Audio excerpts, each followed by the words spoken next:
시청자 여러분 안녕하십니까. 뉴스7의 김명우입니다. 가수 김호중 씨의 음주 뺑소니 의혹 사건을 보면 김호중 씨와 소속사가 이를 더 키운 측면이 있습니다.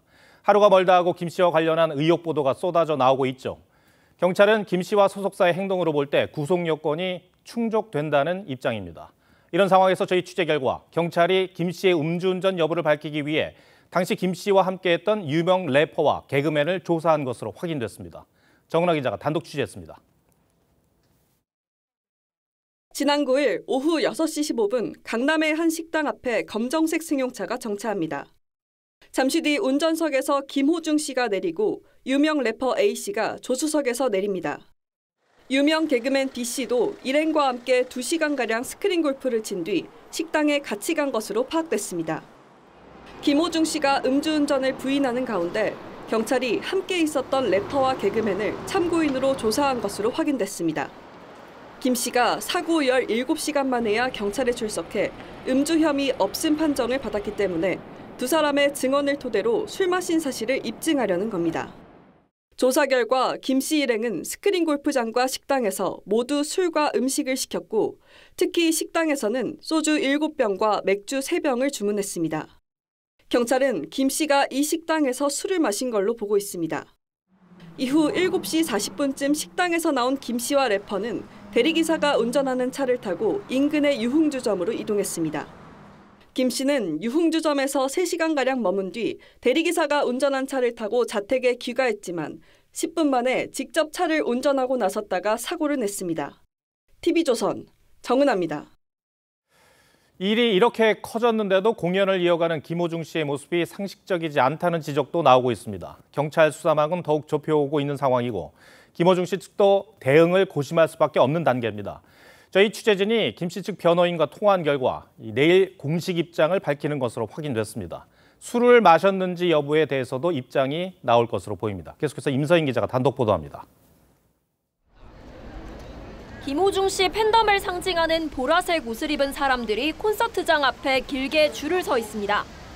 뺑소니 사고 파장에도 김 씨는 어제 오늘 경남 창원에서 예정된 콘서트를 이어갔습니다. 김 씨는 어제 무대에서 팬들을 향해 모든 진실은 밝혀질 것이고 모든 죄와 상처는 내가 받겠다며 처음으로 심경을 밝혔습니다. 사고 이후 언론과의 접촉을 꺼려왔던 김 씨 측은 내일 입장을 표명할 것으로 확인됐습니다. 김 씨 측 변호인은 TV조선과의 통화에서 내일쯤 어떤 식으로든 공식 입장을 표명할 예정이라며 뺑소니 사고 당시 음주 인정 여부도 밝힐 것이냐는 질문에는 지금 답하기 어렵다고 했습니다. 이는 앞서 지난 16일 술잔에 입은 댔지만 술은 마시진 않았다고 했던 소속사의 입장과는 결이 달라진 겁니다. 김 씨를 무조건적으로 지지하는 분위기였던 팬들 사이에서도 일부 다른 목소리가 나옵니다. 김 씨 SNS에는 창원 콘서트표를 취소하려 해도 10만 원이 넘는 취소 수수료가 불만이라는 글이 올라오기도 했습니다. TV조선 임서인입니다. 김호중 씨가 워낙 인기가 많은 스타이다 보니 지금 보도되는 내용만 봐도 충격이 큽니다. 이 뭔가를 감추려고 하다 사태가 걷잡을 수 없이 커진 모양새입니다. 경찰은 김 씨에 대한 구속영장 신청이 불가피하다는 입장인 것으로 전해지고 있습니다. 이 사건 취재하고 있는 사회부 정은하 기자에게 더 물어보겠습니다. 정 기자, 김 씨 측의 대응에 이제 변화가 있어 보여요. 어떤 사정이 있는 겁니까? 네, 경찰이 사고 당일 김 씨와 함께 식당에 있었던 유명 래퍼와 개그맨을 조사하는 등 음주 혐의 입증을 위해 전방위 압박 수사를 한 게 영향을 준 걸로 보입니다. 경찰은 술잔에 입만 댔고 술을 마시지 않았다는 김 씨 측 주장을 신뢰하지 않고 있는데요. 유흥주점 압수수색을 통해 확보한 자료들 그리고 동석자들을 상대로 한 조사를 통해 김 씨 음주 혐의 입증에 주력하고 있는 겁니다. 김 씨 측의 변호 전략 차원에서도 볼 필요가 있지 않을까요? 네, 기류변화의 기저에는 조남관 전 검찰총장 직무대행이 변호를 맡은 게 영향을 줬다는 분석도 나옵니다. 조 전 대행은 아시다시피 문재인 정부 때 윤석열 검찰총장이 직무 정지되자 검찰 수장을 지낸 역대급 거물 변호인인데요. 조 전 대행이 변호인단에 합류하면서 상황을 냉정하게 분석한 걸로 보입니다. 김 씨가 음주를 했든 안 했든 경찰이 입증할 수 있는 다른 혐의들이 많고 계속 부인하다가 만약 음주가 사실로 드러나면 김 씨에게 더 불리해지기 때문입니다. 다른 혐의들이 많다고 했는데 저도 좀 살펴봤습니다만 정말 적용될 수 있는 혐의가 많더군요. 네, 사고 17시간 후에 경찰이 출석했기 때문에 혈중 알코올 농도로는 음주 사실을 입증하기 어려울 수 있습니다. 그래서 경찰은 술 마신 정황을 수사하는 것 외에도 다른 혐의들도 적극적으로 들여다보고 있습니다. 경찰은 사고 후 미조치 등 도로교통법 위반 혐의, 특가법상 도주치상 혐의, 증거인멸 교사 혐의, 위험운전 치상 혐의 등을 적용할 수 있는지 따져보고 있습니다. 특히 여기서 위험운전 치상 혐의의 경우 혈중 알코올 농도가 측정되지 않아도 최대 15년형에 처할 수 있습니다. 여기에 증거 은폐 등이 사실로 드러나면 더 중한 처벌을 받을 수 있습니다. 이 뺑소니 사고 이후에 김 씨가 콘서트를 계속하고 있습니다. 어떻게 봐야 됩니까? 네, 김 씨는 예정돼 있던 창원 콘서트를 어제 오늘 강행했습니다. 일부 팬들은 살다 보면 그럴 수 있다며 김 씨를 옹호하기도 했는데요. 하지만 사태가 일파만파로 커지면서 김 씨가 다음 달 김천 콘서트나 아직 일정이 정해지지 않은 서울 공연까지 강행하긴 힘들 거란 전망이 나옵니다. 또 김 씨를 아끼는 팬들 중에서는 자숙의 시간을 갖는 게 장기적으로는 본인에게 더 나을 것이란 목소리도 있습니다. 네, 정은아 기자 잘 들었습니다.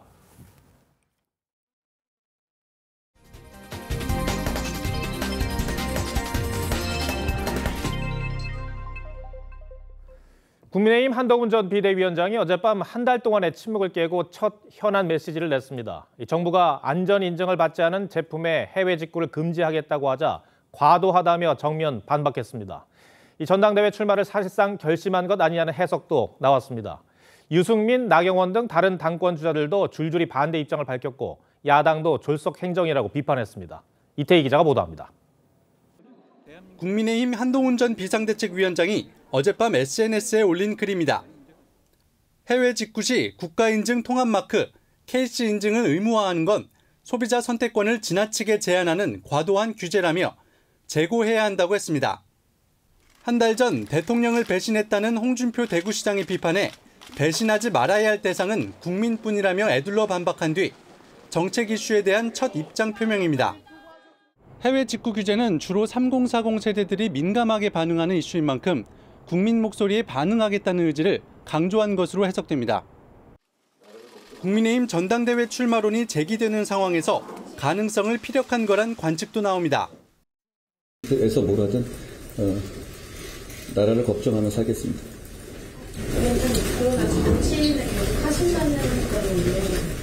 저는 제가 한 약속을 지키겠습니다. 당권 주자인 유승민 전 의원은 빈대 잡겠다고 초가삼간 태우는 격이라며 무식한 정책이라고 비판했고 나경원 당선인은 졸속 시행으로 인한 부작용을 검토하지 않았다고 지적했습니다. 더불어민주당도 설익은 정책이라고 비판했습니다. TV조선 이태희입니다.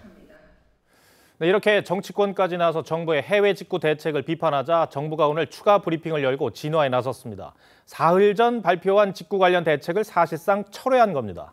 오락가락 정책으로 국민 혼란을 가중시켰다는 비판이 나옵니다. 박상현 기자가 보도합니다. 해외 직구 피해를 줄이겠다며 80개 제품에 대한 해외 직구 차단을 발표했던 정부. 안전 인증 없는 해외 직구 경우 해외 직구를 금지합니다.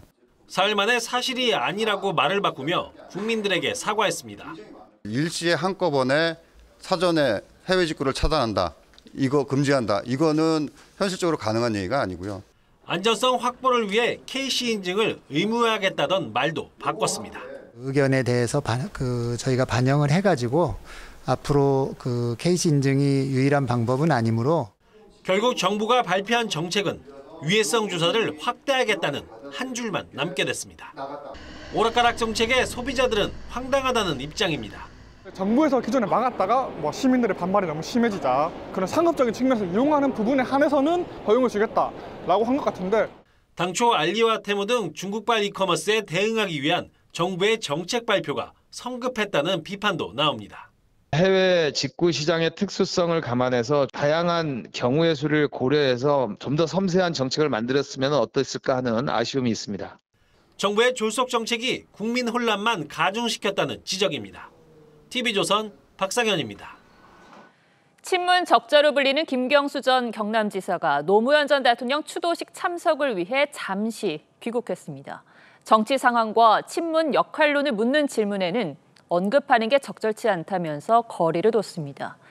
이렇게 말은 아꼈지만 김 전 지사 행보에 친문계와 친명계 모두 신경 쓰지 않을 수가 없습니다. 장세희 기자가 취재했습니다. 백팩을 맨 김경수 전 경남지사가 인천공항 입국장에서 취재진 앞에 섰습니다. 지난해 8월 영국 런던 전경대 방문 교수활동차 출국한 뒤 노무현 전 대통령 추도식 참석을 위해 일시 귀국한 건데 친문계에서 거론되는 구심점 역할에 대해선 말을 아꼈습니다.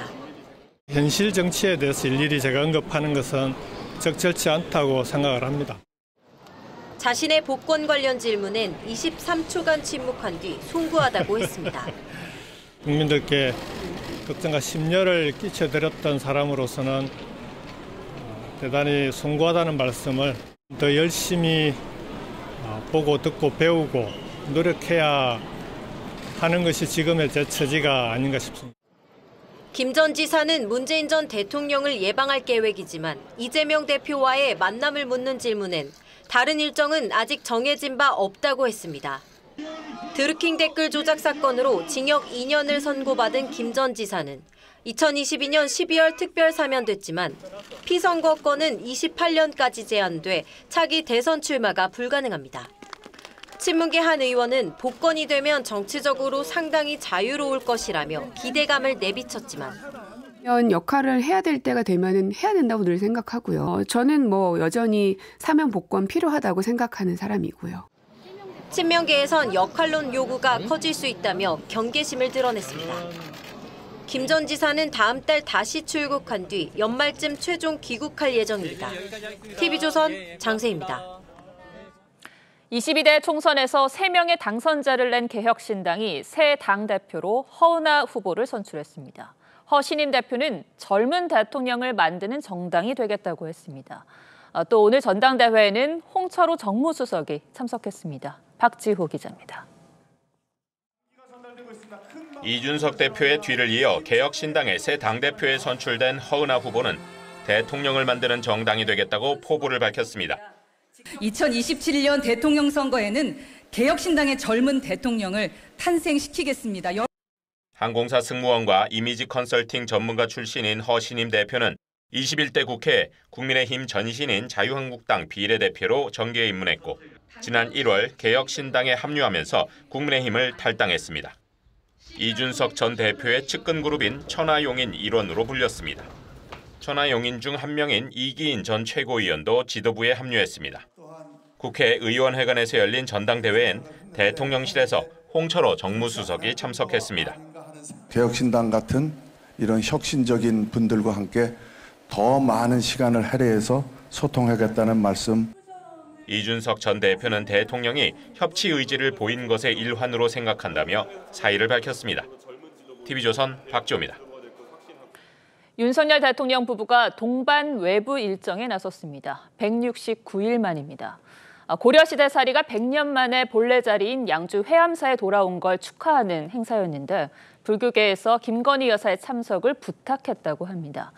김 여사 공개 일정에 야당은 의혹부터 해소하라고 했습니다. 홍현주 기자입니다. 남색 정장 차림의 윤석열 대통령과 김건희 여사가 두 손을 모아 합장의 예를 갖춥니다. 일제강점기에 반출된 부처님의 사리가 100년 만에 본래 자리인 양주 회암사에 도착한 것을 기념하는 행사에 참석했습니다. 국민과 정부가 힘을 합쳐 애쓰고 노력하니 부처님의 가피가 함께하여 국민들의 소망을 이루어냈습니다. 불교계는 특히 김건희 여사를 대공덕주로 칭하며 반환 과정에서의 역할에 감사를 표했습니다. 김 여사가 지난해 4월 미국 국빈 방문 당시 보스턴 박물관에 가서 직접 요청한 덕에 사리가 돌아올 수 있었다고 언급한 겁니다. 보스턴 박물관 측과의 협상과 또 이혼 승인 합의를 이끌어내는 데 있어서 결정적인 역할을 해주셨습니다. 김 여사는 불교계 수건에 힘을 보태 영광이라며 천만 불자의 염원이 이룬 결과라 생각한다고 했습니다. 김 여사가 사흘 전 한 캄보디아 정상회담 오찬 행사에 참석하긴 했지만 대중 앞에 모습을 보인 건 지난해 12월 이후 169일 만입니다. 이번 일정을 계기로 김 여사의 공개 행보가 본격화할 거란 전망도 나오는데 민주당은 명품백 수수와 주가 조작 논란 등의 의혹을 해소하고 대중 앞에 서야 한다고 지적했습니다. TV조선 홍현주입니다. 문재인 전 대통령이 자신의 회고록에서 김정숙 여사의 인도 단독 방문에 대해 우리나라 영부인의 첫 단독 외교라고 표현하며 인도의 초청이었다고 했습니다. 하지만 2년 전 국회 국정감사 때 공개된 외교부 문서에서는 내용이 달랐는데요. 여당에서는 특검 주장까지 나왔습니다. 최원국 기자입니다. 김정숙 여사는 지난 2018년 대통령 전용기인 공군 2호기를 타고 3박 4일 일정으로 인도를 방문했습니다. 공식 일정표에 없던 유명 관광지 타지마할도 방문했습니다. 예산은 전용기 비용 2억 5천만 원을 포함해 3억 7천만 원이 들었습니다. 문재인 전 대통령은 지난 17일 출간한 회고록에서 김 여사의 인도 방문은 영부인의 첫 단독 외교라고 표현했습니다. 인도 모디 총리가 문 전 대통령을 초청했는데 고사했더니 아내를 대신 보내달라는 초청이 왔다면서 나라 돈으로 관광여행을 간 것처럼 왜곡하는 사람이 있어 소상히 이야기한다고 했습니다. 하지만 국민의힘 배현진 의원이 2년 전 국정감사에서 공개한 외교부 문서에 따르면 인도 관광차관이 초청한 건 도종환 문체부 장관이었고 다음 달인 10월 우리 외교부가 먼저 김정숙 여사의 참석 의사를 타진한 걸로 돼 있습니다. 원래 이제 장관 방인이었다가 영부인이 함께 가는 걸 우리 측이 얘기를 했고 10월 중순에 그래서 이제 인도 쪽에서 낮춰서 이제 초청장을 모디 총리 명의로 온 거죠. 배 의원은 SNS에 국정감사에서 인도 측에 먼저 의사를 타진한 셀프 초청임을 확인했다고 썼고 윤상현 의원도 대통령 부인을 특검한다면 김정숙 여사가 먼저라고 꼬집었습니다. TV조선 최원국입니다. 김건희 여사 명품 수수 논란을 고발한 유튜브 방송 서울의 소리 백은종 대표가 내일 검찰에 출석합니다. 이번 수사의 향방을 가를 중요한 기점이라고 볼 수 있습니다. 백 대표는 오늘 저희 취재진과의 통화에서 최재형 목사가 김건희 여사에게 청탁을 하는 카톡 대화를 내일 검찰에 제출할 것이라고 밝혔습니다. 박한솔 기자가 보도합니다. 김건희 여사 명품 수수 논란 고발인인 백은종 서울의 소리 대표가 내일 검찰에 출석합니다. 백 대표는 검찰에 최재형 목사가 김 여사의 명품을 건네는 영상 원본과 함께 논란의 카톡 대화 일부도 제출할 예정입니다. 백 대표는 TV조선과의 통화에서 제출할 카톡 대화는 최 목사가 김 여사에게 청탁을 하고 답변을 받는 내용이라고 밝혔습니다. 이에 대해 최 목사는 청탁 목적이 아니라 잠입 취재 목적이었다며 혐의를 부인하고 있는 상황입니다. 원본 영상이나 카톡 자료들도 다 제출은 안 하신 건가요? 다 제출 아무것도 한 거 없습니다. 명품을 건네는 장면을 몰래 촬영한 뒤 유튜브로 방송할 때까지 원팀처럼 움직였던 백 대표와 최 목사가 결을 달리하는 겁니다. 법조계에선 청탁금지법 위반 혐의로 고발된 최 목사와 명예훼손 혐의로 고발된 백 대표 간 입장이 갈릴 수밖에 없다고 분석합니다. 최 목사 측은 백 대표의 카톡 제출에는 동의하지만 제출 시기에 대해서는 이견이 있다고 했습니다. 검찰은 제출된 자료를 분석해 명품 수수와 윤석열 대통령 직무 관련성을 따져볼 것으로 알려졌습니다. TV조선 박한솔입니다. 고금리 대출을 중금리로 대환해주겠다며 돈을 뜯어내는 보이스피싱이 기승이라고 전해드렸습니다. 이 경찰이 같은 수법으로 6천만 원을 뜯어낸 보이스피싱 조직원을 잠복 끝에 붙잡았습니다. 긴박했던 검거 상황을 이낙원 기자가 단독 취재했습니다. 머리를 노랗게 염색하고 흰 바지를 입은 남성이 전화기를 들고 주변을 두리번거립니다. 잠시 뒤 한 남성으로부터 돈 봉투를 건네받는 순간 7명이 우르르 달려와 남성을 붙잡습니다. 경찰이 지난 14일 60대 보이스피싱 수거책을 체포했습니다. 보이스피싱 조직원들은 피해자에게 저축은행 직원이라며 고금리 대출을 중금리로 바꿔주겠다고 접근했습니다. 대신 선금 1억 원을 요구해 4차례에 걸쳐 6,500만 원을 뜯어냈습니다. 피해자는 자신의 대출 내역을 훤히 알고 있다 보니 의심 없이 돈을 건넸습니다. 피해자는 추가로 2천만 원을 전달하러 가던 길에 기존 대출이자가 계속 빠져나가는 걸 확인한 뒤 경찰에 신고했습니다. 상사들을 이제 이쪽으로 오게끔 했죠. 동사무소에서 잠복을 할 테니까 전화기 건네줄 때 그때 내가 덮치겠다 이렇게 얘기를 해서 경찰은 사복 차림으로 전화를 받거나 버스를 기다리는 척하며 보이스피싱 수거책을 기다렸습니다. 눈빛으로 신호를 보내서 새 방향에서 수거책이 도망가지 못하도록 포위하여 검거하게 되었습니다. 경찰 조사 결과 수거책은 월 150만 원을 준다는 인터넷 구인 광고를 보고 범행에 가담한 걸로 파악됐습니다. 경찰은 수거책을 불구속 입건하고 보이스피싱 조직원들을 쫓고 있습니다. TV조선 이낙원입니다. 오늘 새벽 도심에서 만취한 운전자가 몰던 트럭이 상가로 돌진했습니다. 휴게소 안에선 승용차가 주유 중이던 차량을 잇따라 들이받아 한 명이 숨졌습니다. 사건 사고 소식 박건호 기자입니다. 전북 전주의 한 상업지구 1톤 트럭 한 대가 주차된 차량을 들이받은 뒤 상가로 돌진합니다. 간판과 유리창이 부서지며 현장은 순식간에 아수라장이 됩니다. 소리는 좀 컸어요. 1차, 2차, 3차, 3번의 소리가 크게 났거든요. 이 사고로 트럭 운전자와 식당에서 밥을 먹던 손님 한 명이 다쳤습니다. 당시 운전자는 면허 취소 수준의 음주운전을 한 것으로 드러났습니다. 거실 내부가 검게 그을리고 가재도구가 시커멓게 불에 탔습니다. 오늘 새벽 2시 30분쯤 서울 성북구의 한 다가구 주택에서 불이 나 집안에서 자고 있던 60대 여성이 숨졌습니다.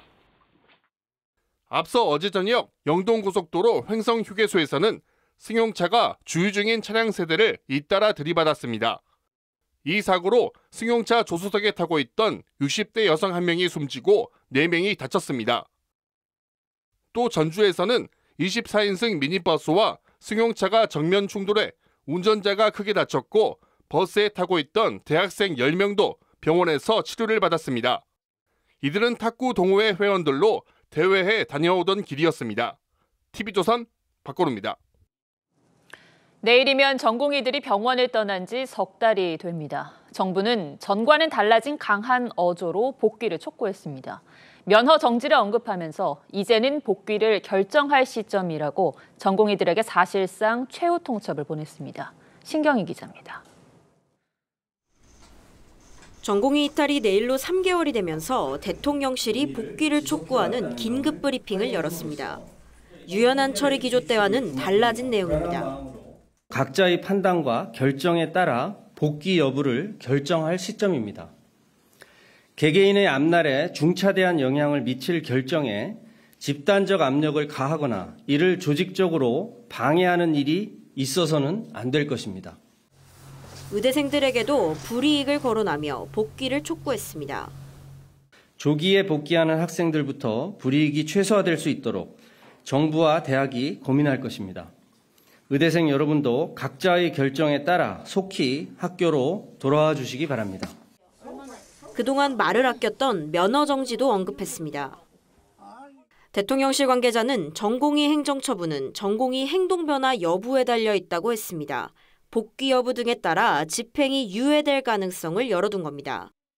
그러면서 처분 수위와 시점 등 방식은 최종 검토 중이라고 해 처분이 임박했음 또한 시사했습니다.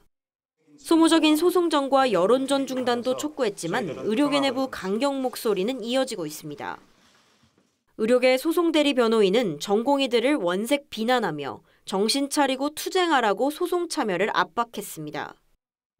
정부의 달라진 기조를 계기로 의정 갈등이 강대강대칠한 새 국면에 접어들 것이란 관측이 나옵니다. TV조선 신경희입니다. 지난해 초등학교 교사 사망 이후 특별법이 제정되는 등 교권 회복 움직임이 이어졌습니다. 최근에는 교육청이 직접 학부모를 고발하는 사례도 잇따르고 있습니다. 어떤 이유로 교육청이 고발까지 나섰는지 노도일 기자가 취재했습니다. 서울 은평구의 한 초등학교입니다. 지난해 7월 이곳의 한 교사는 학부모로부터 한 통의 편지를 받았습니다. 본인의 감정을 아이에게 강요하지 말라며 자녀의 상담 결과에 불만을 드러내는 내용이었습니다. 그런데 편지에는 딸에게 별일 없길 바란다. 요즘 돈 몇 푼이면 개인정보 알아내고 무언가 하는 것쯤은 아무것도 아니다라는 협박성 내용이 담겼습니다. 국민신고 등등을 이용해가지고 민원을 넣어서 해당 선생님을 너무나 힘들게 하였던 사안이고요. 서울시교육청은 법적 검토를 거쳐 해당 학부모를 고발하기로 했습니다. 경기도교육청도 지난달 도내 한 중학교 학부모를 협박 혐의로 경찰에 고발했습니다. 담임 선생님과 전화 상담에 불만을 품은 학부모가 학교에 찾아와 항의했는데 나의 직을 걸고 교사를 가만두지 않겠다고 협박성 발언을 한 겁니다. 해당 학부모는 현재 경찰인 것으로 확인됐습니다. 학부모의 행위가 교원지법에서 규정하고 있는 교육활동 침해에 해당한다라는 이제 판단이 있었고요.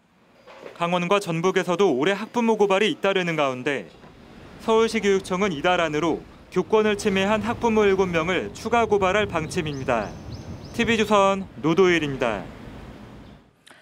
요즘 젊은 층 사이에서는 MBTI가 뭐냐는 질문이 수시로 나옵니다. 성격을 유형별로 나눠주는 검사인데 본인은 물론이고 상대가 어떤 사람인지 빠르게 파악할 수 있어서 인기입니다. 그런데 단순한 성격 분석을 넘어 채용과 결혼 시장에서도 활용되고 있다고 합니다. 이 MBTI 열풍의 부작용은 없는지 송민성 기자가 취재했습니다. 한 취업 컨설팅 업체가 연 온라인 특강입니다. 취업 준비생의 MBTI에 맞춰 어떤 직종이 적성에 맞을지 조언해줍니다. 자, MBTI ESTP, 진취적인 리더형이에요. 자율성이 보장된 사무직이나 아니면 사무직 말고 영어 그런 일들을 하시는 게 좋습니다. MBTI 유형에 따른 면접 요령도 안내합니다. 덜렁거리고 동의하는 거 이런 것들은 성별적으로 부족하니까는 보완할 수 있는 점들을 같이 면접할 때 언급하시면 되겠습니다. 실제로 채용 시 지원자의 MBTI 유형을 묻는 곳도 잇따르고 있습니다. 일부 기업들은 자기소개서 단계에서 MBTI를 적게 하고 아르바이트 구직 사이트엔 특정 유형의 MBTI를 우대한다는 공고가 쏟아집니다. 연애 결혼 시장에선 MBTI가 필수가 되다시피 했습니다. 일부 결혼정보회사에선 초기 상담 단계부터 MBTI를 확인합니다. 그럼 고객님 가장 최근 실시한 MBTI가 어떻게 되세요? 저는 ENTP가 나왔던 것 같아요. 선호하시는 유형 있으세요? 취업과 결혼 시장에까지 번진 MBTI 열풍에 우려의 목소리도 나옵니다.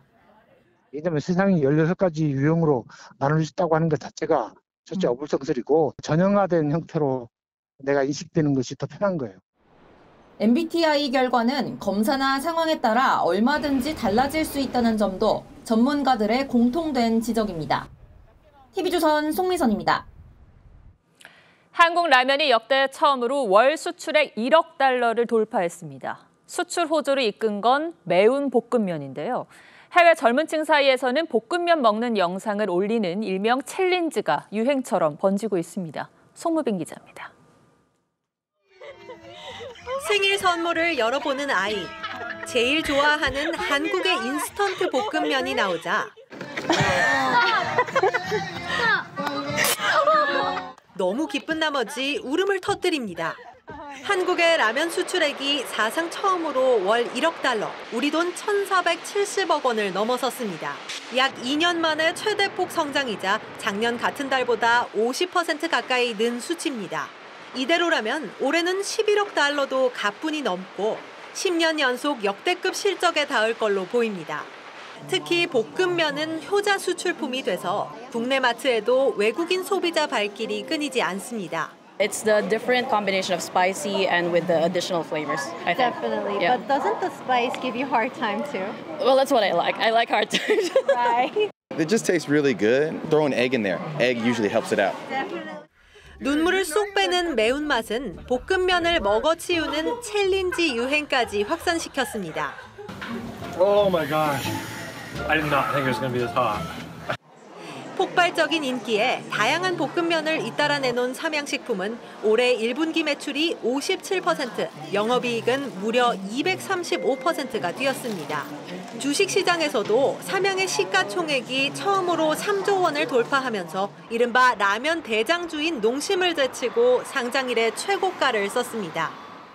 반도체발 수출 훈풍이 이어지고 있는 가운데 외국인들의 입맛을 사로잡은 K라면이 수출 효자 역할을 톡톡히 해내고 있습니다. TV조선 송무빈입니다. 대전역에 있는 빵집 성심당의 임대료가 논란입니다. 이곳에서 계속 영업을 하려면 지금의 4배가 되는 월세를 내야 하게 된 건데요. 이 금액이 적정한 것인지 경제부 김창석 기자와 따져보겠습니다.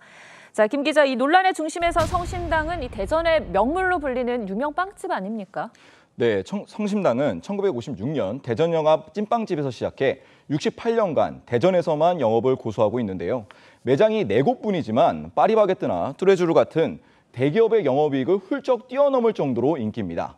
지난 3월 서울에서 열린 미국 프로야구 개막전에서 류현진 선수가 LA 다저스 감독에게 성심당 빵을 선물하기도 했습니다.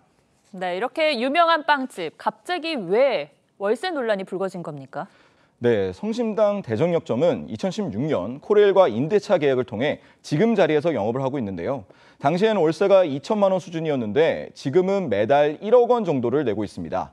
그런데 지난달 이 계약이 만료되면서 코레일 유통 측이 새로운 계약 내용으로 월세 4억 4천만 원 수준을 요구한 겁니다.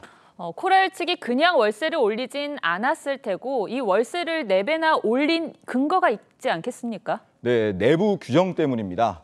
성심당은 코레일과 첫 계약 당시 해당 부지의 공시 지가와 건물 감정 가격을 반영해 고정 임대료를 내는 방식으로 계약을 했습니다.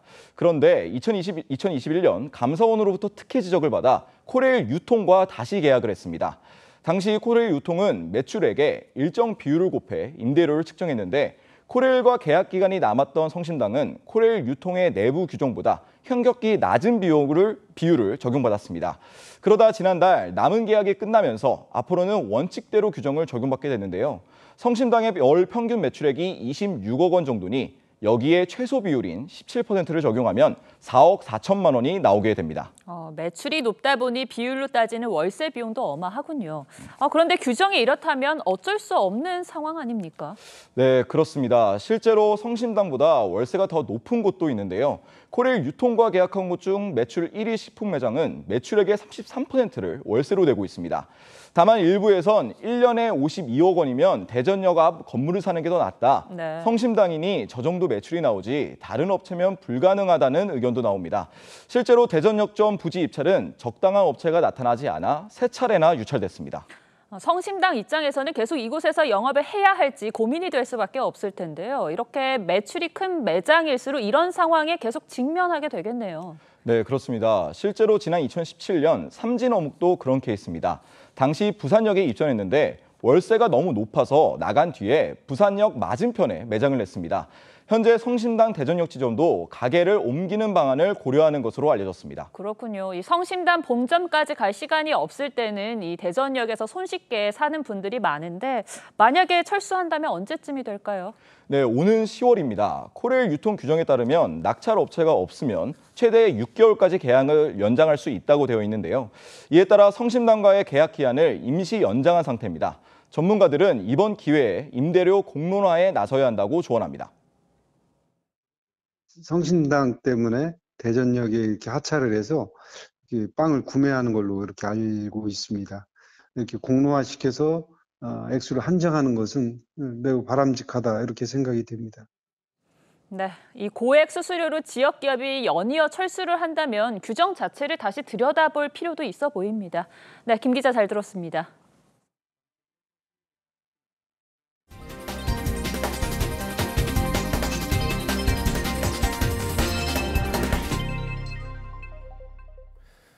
우리나라의 올해 성장률 전망치를 OECD와 KDI가 2.2%에서 2.6%로 올린 데 이어 곧 한국은행도 상향할 것이라는 예상이 나오고 있습니다. 우리 경제가 모처럼 활력을 찾게 되는 건지 기대가 커지고 있는데 이런 시점에서 미국과 중국의 관세 갈등이 어떤 영향을 미칠지 예의주시하게 됩니다.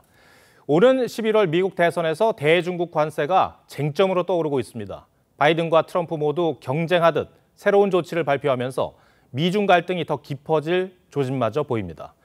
오늘 포커스는 신은석 기자가 중국 관세 대결장이 된 미국 대선에 맞췄습니다. 서로 비난하며 충돌해온 바이든 대통령과 트럼프 전 대통령. 중국에 대한 경제 압박만큼은 한 목소리입니다. It's not competition, it's cheating. And they have to do it on a lot of other products. 대중 관세 인상은 자신의 생각이란 경쟁까지 벌였습니다.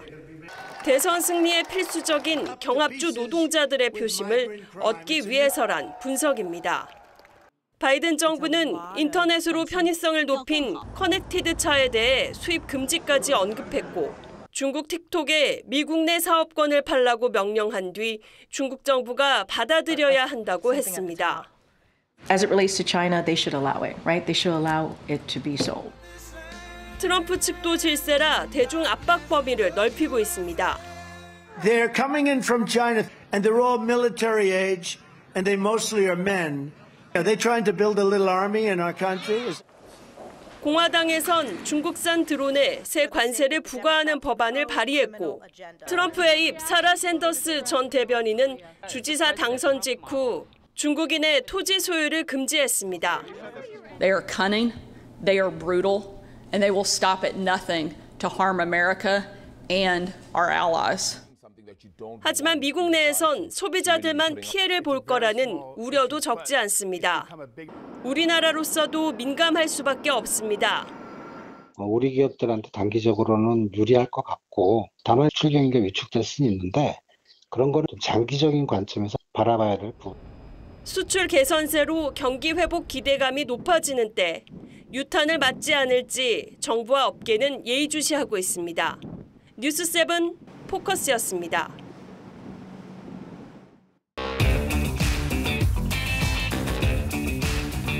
뉴스야 시작합니다. 정치부 한성훈 기자 나와 있습니다. 첫 번째 물음표 볼까요? 예, 첫 번째 물음표는 문재인 데자뷰입니다. 네, 저희가 이 글만 가지고는 정확히 잘 모르겠는데 일단 지난주 월요일에 있었던 검찰 간부 인사가 언뜻 떠오르긴 합니다. 맞습니까? 예, 맞습니다. 이원석 검찰총장이 김건희 여사에 대한 전담 수사팀 구성을 지시하고 이 지휘부에서는 소환 조사 필요성이 제기됐다 이런 말이 나오던 시기에 이 지휘부가 전격 교체됐었죠. 이 정치권 일각에서는 이 문재인 정부 때 추미애 전 장관의 소위 검찰 인사 학살을 연상시킨다. 이 문재인 정부의 데자뷰를 보는 것 같다 이런 반응이 나왔습니다. 2020년 1월 추 전 장관이 조국 일가와 정권 수사를 하던 검사들을 대규모 자천시켰던 인사가 연상된다는 겁니다. 4년 전과 비슷한 일이 일어난 것 같긴 한데 그때는 인사 대상이 소위 윤석열 사단이었죠. 예, 윤 당시 총장은 이 윤석열 사단 이 수십여 명이 좌천이 되자 이 조국 수사와 청와대 선거 개입 의혹 수사에 차질이 우려된다 이렇게 반발했었습니다. 이 검사들은 내부망인 이프로스에 글을 올리면서 공개 반발하거나 사퇴하기도 했습니다. 힘 있는 사람에 대한 이런 수사에 누구도 나서지 않을 가능성이 많기 때문에 그런 점들은 좀 우려가 좀 많이 되고 있습니다. 그럼 이번에도 비슷한 양상이 벌어지고 있습니까? 아직 내부 반발은 없습니다. 이 외견상 비슷해 보일 수는 있지만 4년 전과는 다른 점이 몇 가지 있습니다. 이 우선 임기입니다. 이 송경호 중앙지검장은 2년 가까이 이 중앙지검장을 지냈는데 이 지난 20년간 지검장 31명의 임기는 평균 11개월이었습니다. 그리고 인사를 할 때 됐다 이런 평가가 나오는 거죠. 그리고 이 4년 전에는 노골적인 좌천성 인사였다면 이번에는 송경호 중앙지검장은 부산의 고검장으로 영전하는 모양새를 갖췄습니다. 그리고 마지막으로 당시 윤석열 사단의 빈자리는 이 이성윤 중앙지검장처럼 친문 성향의 검사들로 채워졌지만 이번에 이창수 지검장은 이 전임과 이 대척점에 있는 인사는 아닌 것으로 평가되고 있습니다. 대척점에 있는 인사가 아니라는 거는 윤석열 사단이 아니라는 건가요? 예, 지금은 소위 이 윤석열 라인이다 이렇게 분류될 수는 있지만 시기를 더 앞당겨 보면 윤석열 사단과는 좀 거리가 있습니다. 일명 이 윤석열 사단은 한동훈 전 위원장 같은 특수통 검사인데 이창수 지검장은 기획통, 국제통 검사입니다. 이 앞서 언급한 추 전 장관의 인사 대학살 때 윤 총장의 입인 대검 대변인으로 임명이 됐는데 이 당시만 해도 윤 총장과의 인연이 없어서 인사가 난 거다 이런 평이 지배적이었습니다. 4년 전과는 차이가 있다는 건데 결국 이제 국민들의 관심사는 김건희 여사의 소환 여부 아니겠습니까? 예, 이 별도 취재를 해보니까 이 지검장은 이 정권 초반부터 주변에다가 이 김건희 여사 사건은 처리 방향과 관계없이 신속히 결론을 내려야 하는 거 아니냐 이런 말을 해왔다고 합니다. 이 김 여사 도이치모터스 주가 조작 의혹 사건 수사는 지난 정부부터 진행이 됐지만 아직까지 이 결과가 나오거나 하지 않고 있습니다. 그래서인지 이 출근 첫날부터 담당 부장검사들로부터 대면 보고를 받았고 이 필요한 조치를 신속히 할 가능성이 큽니다. 앞으로 이 지검장과 이원석 검찰총장이 충돌할 가능성이 있다는 해석도 있잖아요. 예, 이 도이치모터스 사건은 2020년 추미애 당시 장관이 이 건에 대해서 이 검찰총장의 지휘권을 박탈한 상황이 유지되고 있어서 이 총장은 개입을 하지 못합니다. 하지만 김 여사 명품 수수 사건을 두고는 충돌 가능성이 남아 있습니다. 이 지검장은 전주지검장으로서 이 문재인 전 대통령 전 사위 수사를 지휘할 때 이 검찰총장과 종종 이견이 있었다고 합니다. 네, 알겠습니다. 첫 번째 물음표 정리해 주시죠. 예, 첫 번째 물음표 문재인 데자뷰의 느낌표는 수사는 수사 이렇게 뽑아봤습니다. 이 이원석 총장과 이창수 중앙지검장 두 사람 모두 인사와 수사는 이 별개다 이런 입장을 강조하고 있습니다. 흔들림 없는 수사로 국민 신뢰를 얻는 게 최우선 과제인 듯합니다. 네, 알겠습니다. 두 번째 물음표는 뭡니까? 예, 두 번째 물음표는 해외 직구로 침묵 깬 이유입니다. 예. 저희가 앞서서 리포트로 한동훈 전 위원장이 제 침묵을 깨고 입장을 냈다라는 그런 걸 보도를 해드렸는데 조금 더 얘기를 해보자는 얘기죠. 예, 이 한 전 위원장은 저도 가끔 해외 직구를 합니다 라면서 이 정부의 국가 인증 통합 마크 KC 미인증 제품에 대한 해외 직구 금지 조치에 대해서 반대 입장을 밝혔었습니다. 이 한 전 위원장 취미가 이 피규어 수집, 일렉트릭 기타 연주인 건 잘 알려져 있죠. 그런데 이 측근을 통해서 알아보니까 국내에서 구할 수 없는 피규어나 일렉트릭 기타 그리고 이 연주에 필요한 이펙터 같은 전자 음향기기를 직구로 구매한다고 합니다. 이 장관 시절에는 집무실 장식장에 기타리스트 지미 핸드릭스와 이 만화 슬램덩크 피규어가 전시돼 있는 게 법무부 유튜브를 통해 공개된 바 있습니다. 예. 근데 이제 총선 이후에 그 침묵을 지키던 한 전 위원장이 특히 이 해외 직구 금지 조치에 대해서 입장을 낸 어떤 배경이 따로 있을까요? 예, 이 지난 16일에 이 직구 규제 관련 뉴스가 전해지면서 온라인에선 안 그래도 고물가인데 그동안 푼돈이라도 아낄 수 있었던 직구를 못하게 되는 거냐 이런 푸념이 잇따랐었고 이런 목소리는 주로 3040 세대에 집중이 됐습니다. 이 한 전 위원장은 총선 기간에도 젊은 세대 목소리에 호응하는 모습을 보여왔는데 이런 기조를 아직 유지하고 있음을 보여줄 수 있는 이슈로 판단했을 수 있습니다. 또 한편으로는 국민의힘 전당대회를 앞두고 일종의 몸풀기 성격 아니냐 이런 관측도 나오고 있습니다. 그 윤석열 정부 정책을 공개적으로 비판한 게 확실히 눈에 띄더라고요. 예, 맞습니다. 그래서 이를 계기로 이 윤 대통령과 이 본격 차별화에 나서려는 거 아니냐 이런 시각도 있습니다. 이 한 전 위원장의 정치적 과제로는 당정 관계 재설정이 최우선으로 꼽히고 있죠. 이 주변에서는 대통령 임기가 3년이나 남은 만큼 용산과의 관계 회복을 요구하는 목소리가 적지 않지만 이번 메시지는 여전히 현 정부와 거리를 두고 있는 모습으로 봐야 할 것 같습니다. 네. 두 번째 물음표도 정리해 주시죠. 예, 두 번째 물음표 해외 직구로 침묵 깬 이유의 느낌표는 민심을 최우선으로 이렇게 뽑아봤습니다. 이 해외 직구 문제뿐 아니라 이 여전히 해법을 찾지 못하고 있는 의대 증원 사태도 민심 청취 또 공론화 과정 없이 정부 발표가 먼저 이루어진 사례입니다. 이 정부든 한 전 위원장이든 민심을 최우선으로 헤아리는 정치를 기대해 봅니다. 네, 알겠습니다. 한소은 기자, 잘 들었습니다.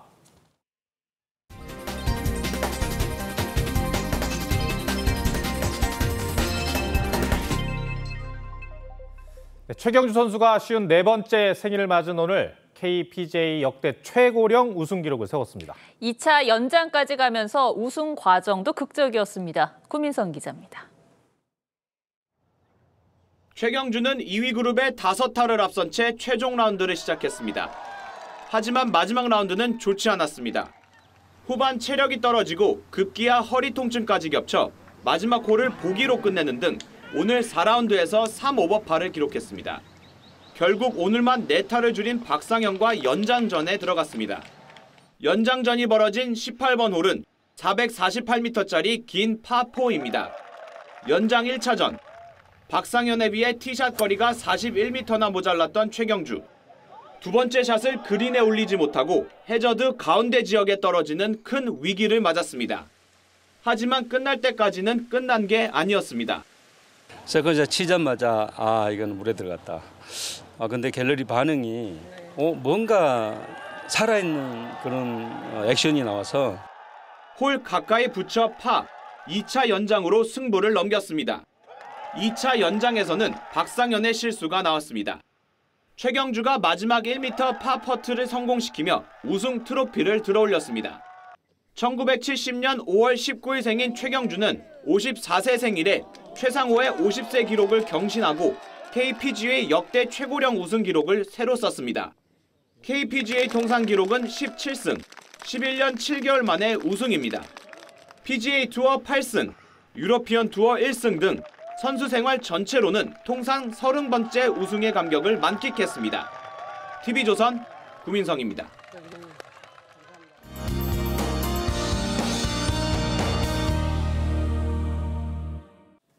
맑은 날씨에 햇볕이 더해지며 낮더위가 기승을 부렸던 오늘 남부지방을 중심으로 낮 기온이 30도 안팎까지 오르며 올해 들어 가장 높은 기온을 기록한 곳들이 많았는데요. 여름이 시작된다는 절기 소만인 내일 수도권과 강원은 대체로 흐린 가운데 오전부터 낮 사이 경기 북부와 강원 중북부 지역에 비가 조금 내리겠고요. 서울에도 빗방울이 떨어지겠습니다. 그 밖에 충청 이남 지역은 내일도 대체로 맑겠습니다. 제주 산지에는 건조주의보가 이어져 불조심해야겠고요. 이른 아침 경기 남부와 충청, 전북 내륙을 중심으로는 짙은 안개가 예상됩니다. 내일 오늘보다 낮 기온이 낮아지긴 하지만 대부분 지역이 25도 이상 올라 덥겠는데요. 단 아침과 낮, 또 낮과 밤의 기온차가 크기 때문에 옷차림에 유의하셔야겠습니다. 당분간은 낮더위가 이어지겠습니다. 날씨였습니다. 정치 구단이라는 박지원 당선인이 자주 하는 말이 있습니다. 골프와 선거는 고개를 들면 망한다는 겁니다. 오만하거나 나대지 말라는 의미일 겁니다. 민주당 국회의장 후보 선출에서 떨어진 추미애 당선인 얼굴이 떠올랐습니다. 추 당선인은 이재명 대표가 사실상 자신을 낙점했다며 마치 국회의장이 다 된 것처럼 처신을 했죠. 인쇄 시간이 촉박했던 한 신문은 추 당선인이 선출됐다는 기사를 미리 써놨다가 낭패를 볼 정도로 의심의 여지가 없어 보였습니다. 결과는 아시는 대로 정반대였습니다. 당이 이미 이재명의 민주당인 것도 부담인데 국회의장마저 저러면 되겠냐는 자정 기능이 작동해 이변을 만들었다는 평이 나옵니다. 안 그래도 여의도가 민주당판인데 22대 국회에서 거야의 폭주를 걱정하는 시선이 많습니다. 이제 국회의장이 될 우원식 의원이 국회의 어른 역할을 해주길 바랄 뿐입니다. 시청해주셔서 고맙습니다.